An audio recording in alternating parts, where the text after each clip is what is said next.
మంచు విష్ణు, జెనీలియా హీరోయిన్లుగా వచ్చిన సినిమా ప్రియులకైతే తెలిసే ఉంటుంది.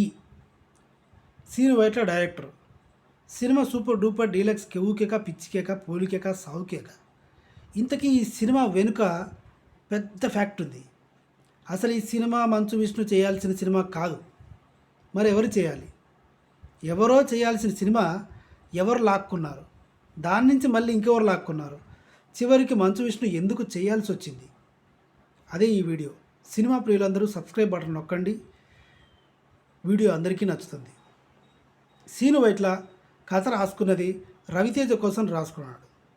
కానీ రవితేజ సగం కథ వినగానే సీనన్నా చేసేద్దాం, కథ బాగుంది అన్నాడు.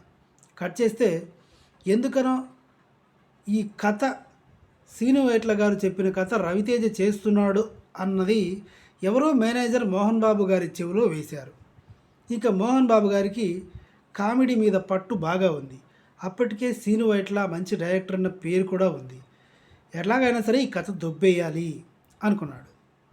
ఎందుకంటే మంచు విష్ణు డెబ్యూట్ ఫిలిం, అంటే హీరోగా టైటిల్ పేరే విష్ణు, సినిమా పేరే విష్ణు. ఇది తిరుపతిలో తప్ప ఎక్కడ ఆడలేదు.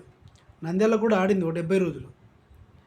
ఇది పక్కన పెడితే దాని తర్వాత వచ్చిన అస్త్రం, ఇలా మిగతా సినిమాలు అంటే పేర్లు కూడా గుర్తు రావట్లేదు. అస్త్రం ఒకటి, ఇంకేవో చేశాడు, అన్ని ఫ్లాప్లే. అందుకని ఇలాంటి కథ అయితే ఫ్యామిలీలోకి దూసుకెళ్తుంది అన్న ఉద్దేశంతో సీను వైట్లని ఇంటికి రమ్మన్నాడు. సీను వైట్ల వచ్చాడు. సార్ అంటే, రవితేజతో ఏదో సినిమా చేస్తున్నా ఉంటా కదా, ఆ సినిమా మనకి ఇచ్చేసేయి, మా వాడితో చేయి, పెద్ద అబ్బాయితో అన్నాడు మోహన్ బాబు. అంటే సార్ ఇది రవికి చెప్పాను అంటే, అయితే రవిని కూడా రమ్మను అని రవిని కూడా పిలిచి, రవితేజను కూడా పిలిచి, నువ్వు ఎలాగో స్టార్గా నిలబడ్డావు, పెద్ద అబ్బాయి మంచుగా నిలబడలే, విష్ణు ఇంకా అవ్వలేదు, కాబట్టి ఈ సినిమా మనోడితో చేద్దాం, కావాలంటే ఇంకా సినిమాలు చేయొచ్చు, I support you my brother అని చెప్పాడు మోహన్ బాబు స్టైల్లో మోహన్ బాబు. ఇలా కన్విన్స్ చేసి రవితేజను ఒప్పించాడు. సీను వైట్లనేమో, సార్ ఇది యాక్చువల్గా రవి కోసం రాసుకున్నాను కథలో రవితేజని దృష్టిలో పెట్టుకొని రాశాను కాబట్టి ఇప్పుడు చాలా తేడాలు వస్తాయి కదా అంటే, అయితే మంచు విష్ణుని మా అబ్బాయిని దృష్టిలో పెట్టుకొని రాసేయి, ఎడిటింగ్ చేసేసేయి, పేపరు పెన్నే కదా అని రవితేజకి సీను వైట్ల గారికి మంచిగా చెప్పేసి, అదనమాట స్టోరీ. ఇంకా అర్థమైపోయింది అనుకుంటా కదా. ఎటు తిరిగి కన్విన్స్ చేసేసి రవితేజ చేయాల్సిన సినిమాని మంచు విష్ణుకి ఎలా ఉంటుందో అలా రాయించేసేసి సినిమాని తీశాడు.